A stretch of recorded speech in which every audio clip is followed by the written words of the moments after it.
When you hear love life, you probably imagine candlelight, poetry, or at least some medieval lute music in the background. But in medieval Europe, love had a higher chance of ending with a knife in your ribs than roses on your doorstep. So, before we get too comfortable, take a second to like the video and subscribe, but only if you genuinely enjoy what I do here. And let me know in the comments where you're tuning in from and what time it is for you. It's always magical to see where the sleepy squad is gathering from. For some nobles, romance wasn't just messy, it was downright bloody. Affairs sparked wars, marriages triggered assassinations, and mistresses sometimes wielded more power than priests. So tonight, instead of counting bodies on the battlefield, we're counting the bodies left behind in the pursuit of true love. Spoiler, courtship back then was less about flowers and more about poison. Eleanor of Aquitaine, the queen who weaponized love. Eleanor of Aquitaine was not your average medieval queen. She wasn't the quiet, dutiful, God-fearing type that the church liked to parade around as the model of womanhood. Eleanor was rich, witty, scandalously independent, and by the time she was 15 years old in 1137, she had inherited one of the largest pieces of land in all of Europe. Aquitaine wasn't just a duchy. It was practically its own country, covering most of southwestern France, with vineyards, castles, and enough wealth to make kings drool. Whoever married Eleanor would essentially double their kingdom overnight, and that's exactly what happened. Louis VII of France, young, pious, and about as interesting as boiled cabbage, married her. To say Louis was in over his head is an understatement. Imagine a stern, sheltered monk suddenly paired up with a fiery duchess who loved poetry, hunting, and let's be honest, having her own way. The French court whispered that Eleanor wasn't just a queen, she was trouble wrapped in silk. At first, Louis tried to keep up. He followed Eleanor into her glamorous world of troubadours and songs of courtly love. But Louis was deeply religious, the kind of man who probably thought smiling too much might offend God. Their personalities clashed. Eleanor liked boldness, adventure, and men who could actually hold a conversation. Louis, well, he spent a lot of time praying and fretting about sin. The marriage was strained, but because it was medieval Europe, annulments weren't easy. So they stuck it out, awkwardly. Then came the Crusade. In 1147, Eleanor convinced Louis to lead the Second Crusade to the Holy Land. She probably imagined exotic lands, heroic battles, and a little adventure. Instead, the whole campaign turned into one giant disaster. The French army was starving, ambushed, and demoralized. To make things worse, Eleanor was accused of flirting, or more than flirting, with her handsome uncle Raymond of Antioch. Rumors spread that the Queen of France was spending more time strategizing with Raymond than sleeping beside her husband. The scandal burned across Europe. Louis was humiliated, Eleanor didn't care, and their marriage was now circling the drain. When they finally returned to France in 1149, the tension was unbearable. Eleanor had no sons with Louis, which was basically a medieval deal-breaker. Producing heirs was a queen's main job, and she had only given him 2 daughters. By 1152, after years of fighting and mutual disdain, the marriage was officially annulled. The church gave the excuse of consanguinity, meaning the couple was too closely related by blood. In reality, Eleanor simply didn't want to be Louis's queen anymore. And here's the wild part. Within weeks, literally weeks, of ditching Louis, Eleanor married Henry Plantagenet, the Duke of Normandy. This wasn't just a rebound relationship. It was one of the most powerful alliances. Henry was fiery, ambitious, and only 19 years old when Eleanor, 30 years old and twice his age, decided he was her new husband. Together they controlled more land than the King of France himself. Louis must have been fuming. Not only had he lost Eleanor, but he had basically armed his greatest rival with the richest duchess in Europe. The love life of Eleanor of Aquitaine had officially become a weapon of war. Louis would spend the rest of his reign grinding his teeth as Henry and Eleanor built what became the Angevine Empire. But if Louis thought Eleanor's marriage drama was over, he hadn't seen anything yet, because Eleanor wasn't done wrecking royal hearts or kingdoms. So Eleanor of Aquitaine traded in her boring monk-like French king for a fiery 19-year-old duke, Henry Plantagenet. and at first glance it looked like she'd won the medieval lottery. Henry was ambitious, clever, and, unlike Louis, didn't wilt in Eleanor's shadow. When they married in 1152, the two instantly became the ultimate medieval power couple. Within 2 years, Henry inherited the throne of England, and Eleanor was crowned queen. Together they ruled an empire stretching from the Scottish border to the Pyrenees. Eleanor wasn't just a queen now, she was a queen with teeth. But here's the thing about fiery, ambitious men in medieval Europe. They didn't exactly make loyal husbands. Henry was brilliant at warfare and administration, but when it came to marriage, he was, let's say, distracted. And by distracted, I mean he couldn't keep it in his breeches. The man had mistresses everywhere, noblewomen, commoners, you name it. One of his most famous affairs was with Rosamund Clifford, nicknamed Fair Rosamund, a woman so beautiful that chroniclers practically drooled on parchment describing her. Eleanor, meanwhile, was expected to smile and endure, like every other queen. Spoiler, she didn't. At first, Eleanor played the dutiful wife. She gave Henry 8 children, 5 sons and 3 daughters, who would all grow up to cause varying degrees of chaos. But Eleanor wasn't a passive figure. She brought her Aquitanian courtly culture into England, filling it with music, poetry, and ideals of romantic love.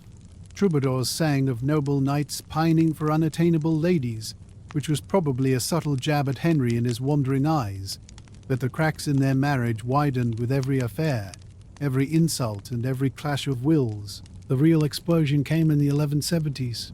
Henry had become so power-hungry that even his own sons couldn't stand him. The young princes, Henry the young king, Richard, Geoffrey and John, were given titles but no real power. They seethed under their father's control. And who stepped in to fan the flames of rebellion? Eleanor, of course. Imagine this, the Queen of England, mother of the king's children, actively plotting against her husband with their sons. Eleanor basically told her boys, you know what would be fun? Overthrowing your dad. The rebellion of 1173-74 was a family drama for the ages. Henry the young king, Richard, and Geoffrey rose up against their father, backed by Eleanor and even the King of France. For a moment, it looked like Eleanor might pull it off. But Henry was too skilled a general. He crushed the rebellion, and when he found out his wife had been one of the masterminds, he didn't forgive her. He locked Eleanor up. That's right.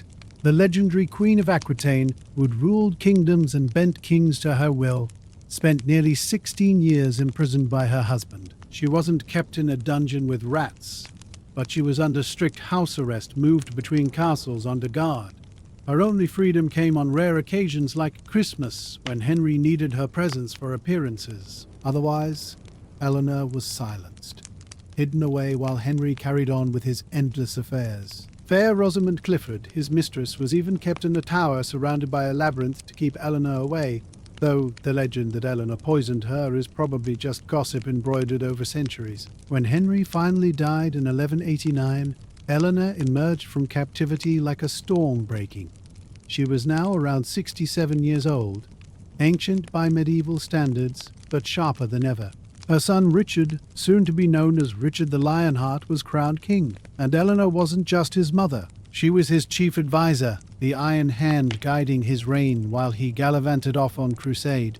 After decades of drama, Eleanor had outlasted both of her husbands and was now the most powerful woman in Europe again. Her love life had caused wars, rebellions, and the imprisonment of herself and others. Louis VII had been humiliated. Henry II had been challenged and betrayed. And through it all, Eleanor kept rising. She was a survivor, a queen who weaponized her marriages to reshape medieval Europe. Her bloodline would dominate for centuries, and her legend still lingers as the woman who made kings kneel and kingdoms burn. But Eleanor's story isn't the only one dripping with blood and passion, because across the Channel, another royal marriage was unraveling in ways just as scandalous, just as deadly. If Eleanor of Aquitaine was the queen who outlasted everyone, Isabella of France was the queen who decided to play the game with claws out. She didn't just survive her husband, she destroyed him. And honestly, medieval chroniclers loved her for it, hated her for it, or just shook their heads in awe. So, let's set the stage. Isabella was born in 1295, the daughter of King Philip IV of France, a man so ruthless he once had the Knights Templar burned at the stake because they annoyed him. Isabella was raised in the French court, a glittering centre of culture and intrigue. By the time she was 12, her marriage was arranged to Edward II of England. This was supposed to seal peace between England and France. What it actually sealed was one of the messiest royal marriages in medieval history. Edward II was, how to put this kindly, not exactly the image of a strong king. He wasn't interested in war. He liked hobbies, digging ditches, thatching roofs, and most infamously, surrounding himself with handsome favourites who enjoyed his undivided attention. The most famous of these was Piers Gaveston, a knight Edward adored so much that he gave him titles, lands, and jewels that should have gone to his wife. Isabella, a literal princess of France, got shoved to the side while Edward played best friends forever with Gaveston. The English nobles weren't thrilled about this either. They saw Gaveston as an arrogant parasite, and eventually they solved that problem the medieval way. They captured him, dragged him out, and executed him brutally. Edward was devastated. Isabella might have thought things would improve after Gaveston's death. Spoiler, they didn't. Edward just found new favourites, most notoriously Hugh Despenser the Younger. If Gaveston had been flamboyant, Despenser was downright toxic. He manipulated Edward, stole lands from nobles, and even humiliated Isabella by cutting off her financial support. Imagine being the Queen of England and having to beg for pocket money while your husband showers gifts on some guy who sneers at you. Isabella wasn't the type to put up with that quietly. At first, she played the role of peacemaker. She gave Edward 4 children, including the future Edward III, and she fulfilled her duties as queen. But as Despenser's power grew, Isabella's patience wore thin. In 1325, Edward sent her to France on a diplomatic mission. Big mistake. Because once she was back in her homeland, Isabella basically decided she wasn't going to return. While in France, Isabella met Roger Mortimer, an English nobleman who had escaped Edward's prisons. The two became allies, then lovers, and suddenly Isabella had both political muscle and romantic passion on her side. Together they plotted to overthrow Edward. This wasn't just about a marriage gone sour.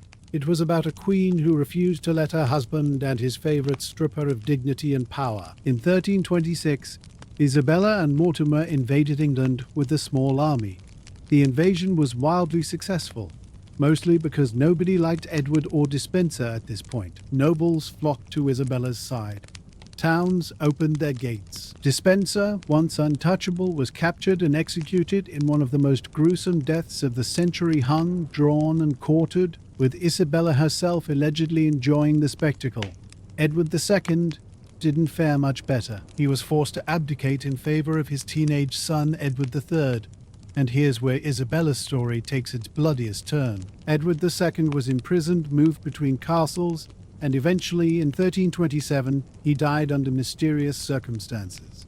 The official story was that he died of natural causes. The unofficial, scandalous version, the one whispered through history, is that Edward was murdered in an especially horrific way involving a red-hot poker. Historians debate whether that's true or just propaganda, but either way, Isabella was suspected of having ordered his death. That earned her the nickname the She-Wolf of France. For a few glorious years, Isabella and Mortimer ruled England together, with young Edward III as their puppet. They revelled in their victory, showered themselves with titles and wealth, and acted like the ultimate medieval power couple. But power has a way of slipping through bloody fingers. Edward III came of age, resented Mortimer's dominance, and staged a coup of his own. Mortimer was executed in 1330, and Isabella was spared execution but forced into retirement.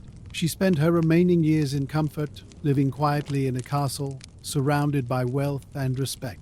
No prison, no dungeon, no burning stake, just a soft landing for a woman who had overthrown a king, taken a lover, and stained her reputation in blood. Isabella's marriage had begun as a political alliance and ended as a royal apocalypse. Her love life wasn't about passion alone, it was about vengeance, survival, and reshaping kingdoms. She wasn't Eleanor of Aquitaine, playing the long game. Isabella was the queen who struck fast and hard, and her story left England shaken for generations. But Isabella wasn't the only queen whose personal affairs turned into political earthquakes. Just a few decades later, across the Channel in France, another royal woman would make her mark, not with rebellion, but with a scandal so outrageous it nearly destroyed the French monarchy itself. If Isabella of France earned the title She-Wolf by toppling her husband, the women of the Tour de Nesle scandal nearly tore the entire French monarchy apart with nothing more than passion, betrayal, and, let's be honest, terrible choices in lovers. This one starts with Philip IV of France.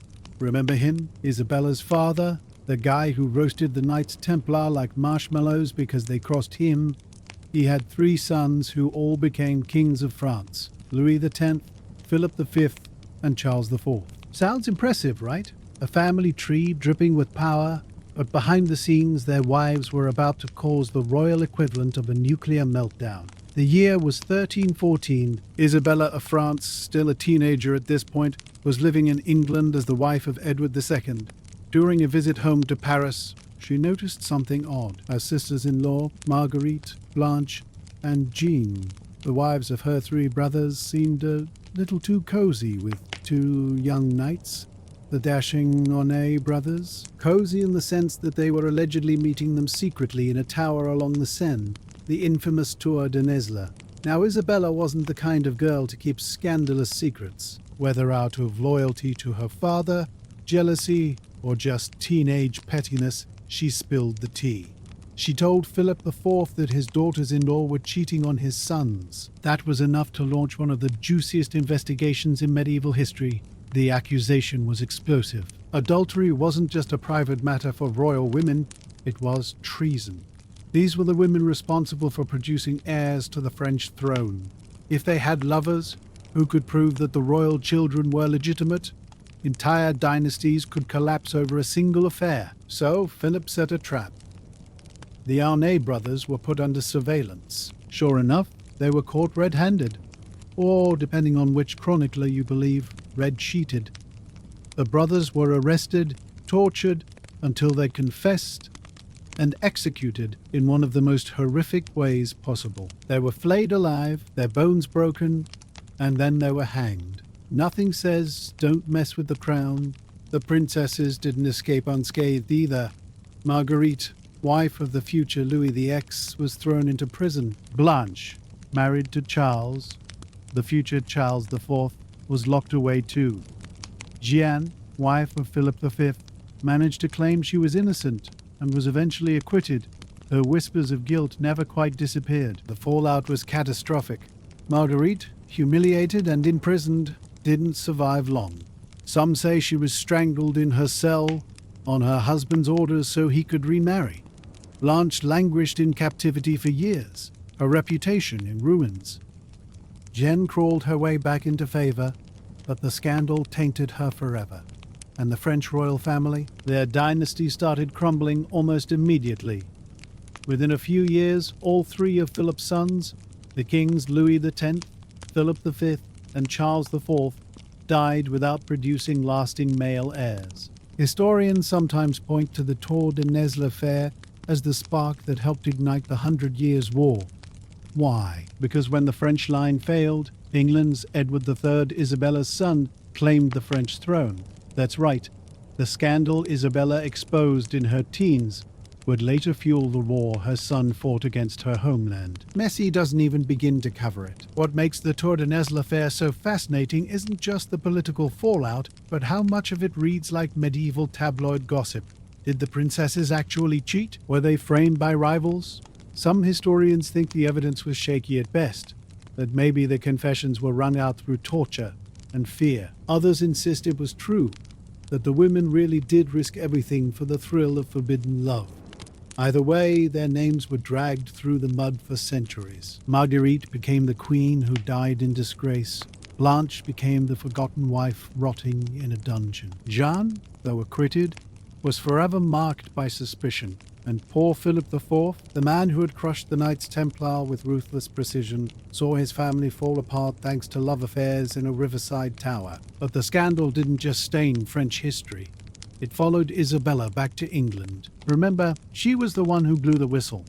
Her reputation as a calculating, dangerous woman began here. Later, when she toppled Edward II, people remembered the girl who had exposed her sisters-in-law and whispered that she had always been a she-wolf at heart. So, in one family drama, we get everything.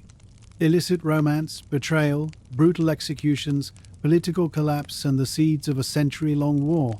Honestly, Netflix could never. Yet while France was reeling from the Tour de Nesle, England was busy with its... The Plantagenet kings were notorious for messy marriages and affairs, but one woman in particular managed to weaponize her beauty and ambition to rise from commoner to queen, and then nearly lost everything. Her name? Jane Shore, mistress of Edward IV. Beloved by the people, hated by the powerful, and proof that in the medieval world, a woman's body count didn't have to involve swords and daggers to change the course of history. By now, you might have noticed a pattern. Royal marriages in medieval Europe were less about love and more about politics. Kings married for alliances, not passion. So, when they wanted passion, they usually went elsewhere. Enter Jane Shore, one of the most notorious and strangely beloved mistresses in English history. Jane wasn't born into royalty. She wasn't even high nobility. She was the daughter of a London merchant, respectable enough but hardly destined to rub shoulders with kings. By the time she grew up, she had a reputation. Beautiful. People described her as merry in company and without equal. That was polite medieval code for, this woman could walk into a room and make everyone fall in love with her. She married young to a goldsmith, William Shaw, but the marriage was miserable. The sources claim William was impotent, which in those days was a legally acceptable reason to annul a marriage. So, Jane went from unsatisfied wife to single, beauty available on the London scene. And that's when Edward IV noticed her. Now, Edward IV was tall, handsome, and infamous for his appetites. He loved wine, food, and especially women. Chroniclers joked that he couldn't keep his hands off the ladies. But Jane Shore wasn't just another fling, she became his favorite mistress. What made her different? According to the chroniclers, Jane wasn't just beautiful. She was clever, funny, and genuinely kind. She charmed not just Edward, but the entire court. She wasn't greedy either. Unlike other royal mistresses who milked their positions for wealth and lands, Jane rarely asked for anything. Instead, she used her influence to help others, petitioning Edward to pardon prisoners, forgive debts, or show mercy to widows.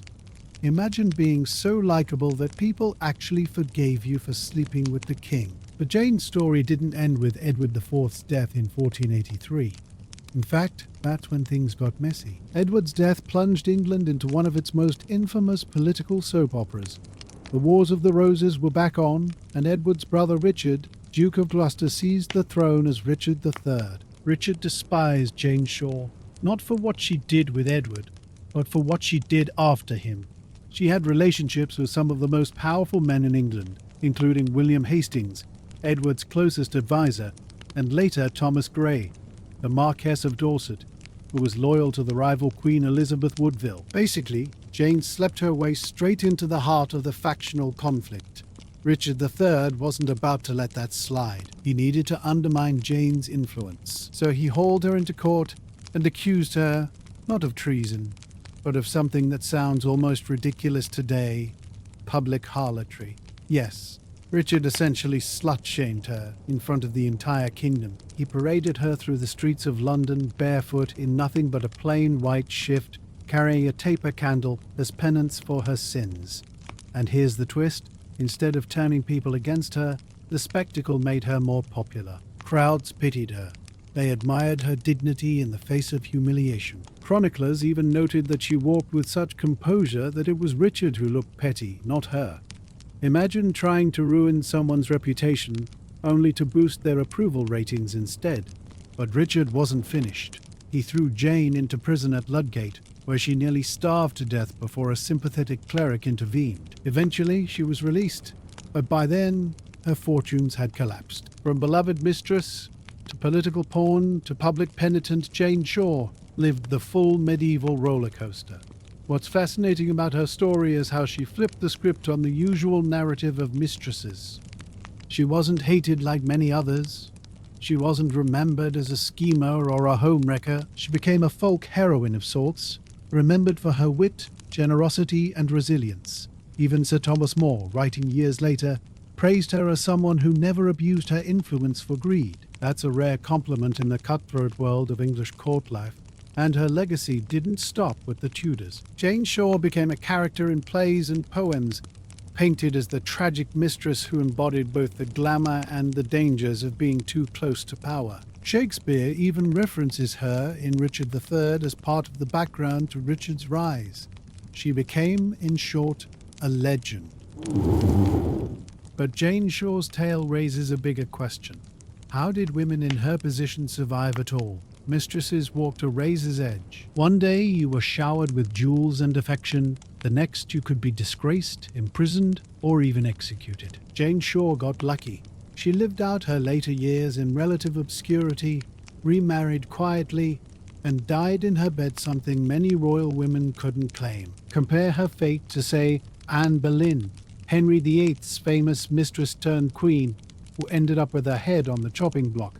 The difference between survival and disaster often came down to timing, politics, and a dash of luck. And speaking of Anne Boleyn, if Jane Shore was the charming mistress who survived, Anne was the one who tried to rewrite the rules of the game entirely. She went from mistress to queen, only to find out that being queen came with... Anne Boleyn wasn't supposed to change history.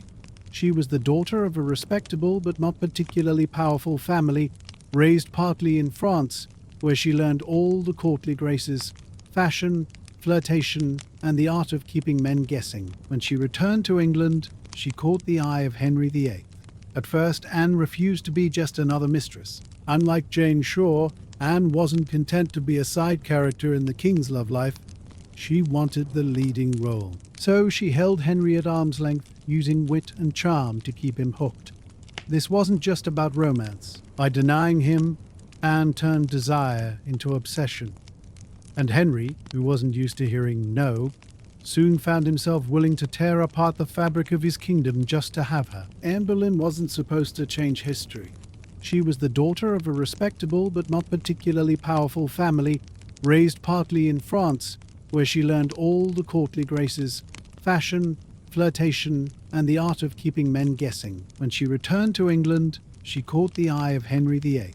At first, Anne refused to be just another mistress. Unlike Jane Shore, Anne wasn't content to be a side character in the king's love life. She wanted the leading role. So she held Henry at arm's length, using wit and charm to keep him hooked. This wasn't just about romance. By denying him, Anne turned desire into obsession. And Henry, who wasn't used to hearing no, soon found himself willing to tear apart the fabric of his kingdom just to have her. Henry VIII was already married to Catherine of Aragon. She had given him a daughter, Mary, but no surviving sons. In Henry's mind, this was a cosmic injustice. England needed a male heir, and Catherine's failure to provide one was, to him, a divine signal. Anne became the perfect solution. Not only did she enchant him, but she also represented the possibility of producing a son. The problem? The Pope wasn't about to grant Henry a divorce. Catherine was, inconveniently, the aunt of the Holy Roman Emperor, and upsetting that alliance wasn't in Rome's best interest. So, what did Henry do? He broke with the Pope entirely. Thus, Anne Boleyn wasn't just a mistress. She was the spark that lit the English Reformation, pulling England out of Catholic Europe and putting it on a new path. All because one king couldn't take rejection. When Henry finally married Anne in 1533, it seemed like the gamble had paid off. She was crowned queen in a lavish ceremony, and shortly after, she gave birth to a child. The bad news? It was a girl, Elizabeth. Henry pretended to be pleased, telling everyone that sons would surely follow, but Anne was already on thin ice. Henry had defied the Pope, alienated half of Europe, and risked rebellion at home, all for this marriage. Now the pressure on Anne to deliver a male heir was suffocating. To make things worse, Anne was ambitious and outspoken.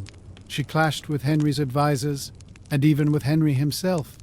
Unlike the demure, patient Catherine, Anne had a fiery temper, and when Queen stopped being charming, Kings start sharpening their knives. By 1536, Anne's luck had run out. She suffered several miscarriages, and the promise of a male heir was slipping away. Henry, ever impatient, had already turned his wandering eye toward another woman, Jane Seymour, the quieter, more submissive lady-in-waiting. For Anne, this was a death sentence. Henry and his advisers cooked up charges against her, accusations of adultery, incest, and even plotting to kill the king. The trial was a spectacle, with evidence that was flimsy at best, but it didn't matter. The verdict was predetermined. Anne Boleyn, once the most powerful woman in England, was condemned.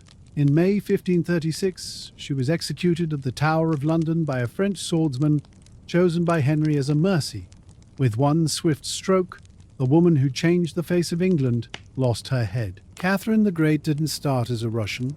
She was born Sophie of Anhalt-Zerbst, a minor German princess in 1729. Hardly the sort of girl destined to run the world's largest empire, but when she was married off to the awkward Grand Duke Peter of Russia, she decided she wasn't going to just sit around embroidering handkerchiefs. Catherine studied Russian, converted to Orthodoxy, and charmed the court far more effectively than her husband ever could. Peter, meanwhile, was busy playing with toy soldiers and drinking himself into oblivion. It was painfully clear to everyone Sophie, now Catherine, was the brains of the operation. If Russia was going to have a capable ruler, it wouldn't be him. When Empress Elizabeth died in 1762, Peter technically became Tsar Peter III. But his reign lasted only 6 months because Catherine had other plans. With the help of her allies in the military and nobility, she staged a coup, ousting her husband and taking the throne. Peter didn't survive long afterwards. Some say he was conveniently removed. Catherine never admitted involvement, but she didn't lose much sleep over it either. Once in power, she proved she wasn't just ruthless, she was brilliant. Catherine modernized Russia's administration, expanded its territory, and positioned herself as an enlightened monarch. She corresponded with philosophers like Voltaire, promoted education, and tried to bring Western ideas into a country still clinging to medieval habits. But if you've heard of Catherine the Great, chances are you've also heard the rumors. The stories of her love life became almost as famous as her political reforms. Catherine had a series of lovers, many of them younger military men, and she was unapologetic about it. Courtiers whispered, enemies exaggerated, and eventually myths spun out of control. The most infamous rumor, that she died while attempting intimacy with a horse, is pure slander invented by her critics. In reality, she died of a stroke in 1796. But the scandal stuck because people find it easier to giggle at salacious gossip than to appreciate how a woman ran an empire more competently than most kings. What Catherine really left behind wasn't scandal, but transformation. Under her, Russia expanded deep into Crimea and the Black Sea, setting the stage for centuries of imperial dominance. She turned St. Petersburg into a glittering European-style capital and cultivated the image of herself as a cultured empress. Yet, like many rulers, she was also contradictory. While she embraced Enlightenment philosophy, she also crushed peasant revolts with brutal force, most famously Pugachev's rebellion in 1773. Catherine was both reformer and autocrat, visionary and tyrant. But above all, she was proof that in the 18th century, a woman could seize power, keep it, and shape history on her own terms, even if gossip tried to reduce her to a punchline. If medieval Europe had bloody love lives, the 1600s in England had messy ones. Enter King Charles II, known as the Merry Monarch. Born in 1630, Charles spent much of his youth in exile after his father, Charles I, was executed during the English Civil War. When the monarchy was restored in 1660, he returned to the throne with one clear mission: to never let England be boring again. Charles loved theatre, feasting, gambling, and women, especially women. His court became notorious for its hedonism, a direct contrast to the strict Puritan rule of Oliver Cromwell that had dominated England before. After years of dour sermons and closed theatres, Charles reopened the playhouses and filled them with actresses, some of whom also became his mistresses. Charles was officially married to Catherine of Braganza, a Portuguese princess who brought him a dowry of valuable trade ports. Unfortunately, the marriage was politically useful but personally unfulfilling. Catherine never bore him a child, and Charles wasted no time seeking companionship elsewhere. And by companionship, I mean dozens of affairs. The king's most famous mistresses included Barbara Villiers, a bold and ambitious woman who wielded significant influence, and Nell Gwynn, a witty actress beloved by the public. The contrast between Barbara's scandalous extravagance and Nell's cheeky charm showed that Charles had a wide-ranging taste. By the end of his reign, he had acknowledged at least a dozen illegitimate children, many of whom would go on to hold titles and land. But Charles wasn't just partying his way through history. He navigated a turbulent political landscape, balancing between Protestant and Catholic factions in a country still scarred by religious wars. His secret negotiations with Catholic France, known as the Treaty of Dover, showed he could be just as sly in politics as he was in romance. At the same time, he faced crises like the Great Plague of London in 1665 and the Great Fire of London in 1666. Somehow, even as his capital burned, Charles's reputation as a charismatic, approachable king kept him popular. He was the kind of monarch who could walk through London streets, joke with ordinary people, and still return to a palace buzzing with intrigue. Charles II's reign ended in 1685, when he died after converting to Catholicism on his deathbed, a final twist in a life full of surprises. Despite the chaos, scandals, and endless affairs, he left behind a reputation as one of England's most beloved kings. His nickname, the Merry Monarch, wasn't just about laughter and excess. It was about bringing life and colour back to a kingdom that had been suffocated by civil war and Puritan rule.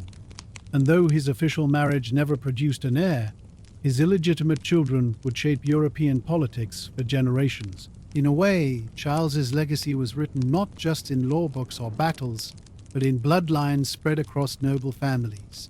The man really did turn his personal life into national history. If Charles II was the merry monarch, Marie Antoinette was the most misunderstood queen. Born in 1755, she was the 15th child of Empress Maria Theresa of Austria. At the age of 14, she was married off to the future King Louis XVI of France to secure an alliance. She arrived in Versailles with wide eyes, a heavy Austrian accent, and absolutely no clue what she was in for. French courtiers were vicious in their gossip, and Marie quickly became a favorite target. At first, her biggest crime was being foreign. Later, her love of fashion, parties, and gambling turned her into a symbol of royal excess at a time when ordinary Parisians were struggling to afford bread. One of her biggest image problems was her marriage itself. For years, her union with Louis XVI remained unconsummated. People whispered, mocked, and speculated endlessly about why. Was Louis impotent? Was Marie uninterested? Did they even like each other? Eventually the problem was solved, probably with some medical intervention for Louis. But by then, pamphlets had painted Marie as either a cold-hearted prude or a scandalous libertine. The truth was more mundane, but boring truths rarely circulate in revolutionary Paris. To the public, she was a foreign queen wasting French money while producing no heirs. When she finally gave birth, rumors swirled that her children weren't even. Then came the infamous phrase, she never actually said, "Let them eat cake." During a bread shortage in the 1780s, propaganda claimed she mocked starving peasants by suggesting they dine on pastries. Historians agree she probably never uttered the words, but the story stuck like glue. Add in her love of expensive gowns, towering hairstyles, and diamond jewelry. The diamond necklace affair of 1785 sealed her fate. Though she was innocent, the scandal painted her as a manipulative queen willing to scheme for luxury. By the time the French Revolution erupted in 1789, Marie Antoinette had become a walking caricature of aristocratic corruption. Her downfall was swift and brutal. In 1791, she and Louis attempted to flee France, only to be caught and dragged back to Paris in humiliation. By 1793, the revolution had spiraled out of control, and the monarchy was abolished. Louis was executed in January. 9 months later, Marie Antoinette followed. On the day of her execution, she accidentally stepped on the foot of her executioner and calmly said, "I did not mean to do it." It was a final glimpse of the dignity she tried to hold on to in a world that had branded her a monster. History has since softened its judgment of her. Was she frivolous? Absolutely. But she was also a pawn in dynastic politics, a young woman trapped in a collapsing monarchy. Marie Antoinette didn't destroy France. She just happened to be the queen when the kingdom imploded. Few names in Renaissance history inspire more raised eyebrows than Lucrezia Borgia. Born in 1480, she was the daughter of Pope Alexander VI, one of the most controversial popes ever to warm the papal throne. The Borgias were infamous for corruption, nepotism, and political scheming, so it didn't take long for Lucrezia's name to become entangled in rumors. By the time she was a teenager, she was described in the Italian press as a poisonous seductress, a woman who lured lovers to their doom with spiked wine and a smile. Sounds dramatic, right? The reality was far less scandalous, but no less fascinating. Lucrezia's early life was a whirlwind of arranged marriages. At just 13, she was married off to a Spanish nobleman, only for the union to be annulled when her father found a better political match. Her second husband, Giovanni Sforza, fared even worse. When the Borgias decided he was no longer useful, Giovanni was pressured into annulment on the grounds of impotence. Unsurprisingly, he didn't take it well, and retaliated with public accusations that Lucrezia was sleeping with her father and brother. Scandalous, shocking, and almost certainly untrue, but the rumor clung to her for the rest of her life. Her third marriage was to Alfonso of Aragon, and for a brief time, it looked like Lucrezia might finally find happiness. Unfortunately, Alfonso became a political inconvenience, and in true Renaissance fashion, he was assassinated. Many whispered that her brother, Cesare Borgia, ordered the killing. Was she complicit? The sources are murky, but once again the narrative stuck. Lucrezia as the smiling femme fatale, quietly watching her husbands drop like flies. Yet, in reality, she was often more of a pawn than a mastermind, forced to adapt to the brutal politics of her family. In her later years, Lucrezia's reputation began to shift. Her final marriage to Alfonso d'Este of Ferrara allowed her to step out of the shadow of the Borgias. She became a respected duchess, patron of the arts, and a woman admired for her intelligence and diplomacy. The poet Ariosto even praised her in his works. Far from the poison-drenched temptress of legend, Lucrezia Borgia turned out to be a survivor, carving a life for herself in one of the most dangerous political climates in European history. The irony is that centuries of gossip turned her into a villain when she was, in fact, just another woman navigating the cutthroat world of Renaissance power. If Lucrezia Borgia was smeared by rumor, Emperor Nero was practically defined by it. Born in 37 AD, he became emperor at just 17, and Rome braced itself for chaos. Nero quickly developed a reputation, not as a statesman, but as an artist who happened to rule the world's greatest empire. He fancied himself a poet, a singer, even an Olympic athlete. Romans grumbled that he spent more time practicing the lyre than managing the Senate. But what made him infamous wasn't his bad singing voice. It was the trail of dead family members that piled up along the way. Take, for instance, his mother, Agrippina the Younger. She had schemed relentlessly to put him on the throne, even poisoning the reigning emperor Claudius to clear the path. Yet, once Nero grew tired of her interference, he orchestrated her murder. First, he tried collapsing the roof of her bedroom. When that failed, he rigged a boat to sink with her on it. Agrippina survived both attempts, so Nero resorted to the old-fashioned method of simply sending assassins. Roman historians gleefully recorded these attempts, portraying Nero as a man so insecure he couldn't even kill his mother without slapstick-level failures. And there was his wife, Octavia. The people of Rome adored her, but Nero grew bored and accused her of adultery. She was exiled, then executed despite public protests. To make matters worse, Nero paraded his new lover Poppaea Sabina through the city as if nothing had happened. Later, in a fit of rage, he allegedly kicked Poppaea to death while she was pregnant. Whether that exact detail is true or a historian's embellishment, it fed the narrative of Nero as both cruel and careless. His personal life became a public spectacle. reinforcing the idea that Rome's emperor ruled more like a deranged soap opera character than a leader. And then came the Great Fire of Rome in 64 AD. Half the city burned to the ground, and whispers began that Nero himself had started it to clear land for a new palace. The famous image of him playing the fiddle while Rome burned is more legend than fact. Violins didn't even exist yet, but it captured his reputation perfectly. Whether he caused the fire or not, Nero blamed Christians, having them tortured and executed in public arenas. By the time his reign ended, he was hated by senators, soldiers, and citizens alike. His death in 68 AD marked the end of the Julio-Claudian dynasty, but his legend as the emperor who treated Rome like his personal stage lived on. After tales of poison, betrayal, and emperors fiddling their way into infamy, let's settle into something a little less bloody, though no less bizarre: the medieval feast. Picture it. The year is 1387. The great hall is blazing with torchlight, shadows flicker on the tapestries, and the air is thick with roasted meats and spiced wine. At the center sits a long wooden table groaning under the weight of dishes, from whole swans stuffed with herbs to pies hiding live birds that would fly out when cut open, startling the guests. It wasn't just dinner, it was theater. A performance meant to remind everyone just how wealthy and powerful the host really was. Medieval nobles loved excess.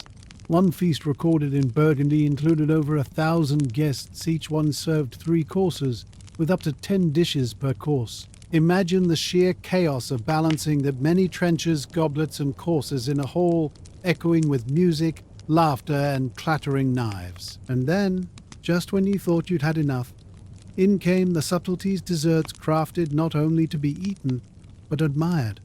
Sugar castles, marzipan animals. Eating was secondary. Impressing your neighbor was the true sport. The banquet wasn't about filling bellies, it was about making history, one ridiculous dish at a time. And yet beneath the spectacle there was something comforting. Feasts were community anchors. They marked weddings, treaties, coronations, even simple harvest celebrations. For a few hours, time slowed. People sang, children played, and for once survival wasn't the only thought in everyone's mind. You might not trust your neighbor with your inheritance, but you could trust them to pass the jug of ale. In a world filled with plagues, wars, and backstabbing politics, the feast was a reminder that life could still be sweet, even if the honey was drizzled over a roasted peacock. And so our journey drifts from the moon-talking pharaoh to Cleopatra's palace intrigues, from medieval scandals to Rome's burning stage, and finally into the candle-lit warmth of a banquet hall. History is messy, hilarious, and at times horrifying, but it always circles back to the same thing: people trying to live, love, and leave a mark. Tonight, as you close your eyes, imagine the torches dimming, the laughter softening, and the long tables stretching into the quiet of sleep. The feast is over, but the stories remain, waiting for the next curious traveler to wander by.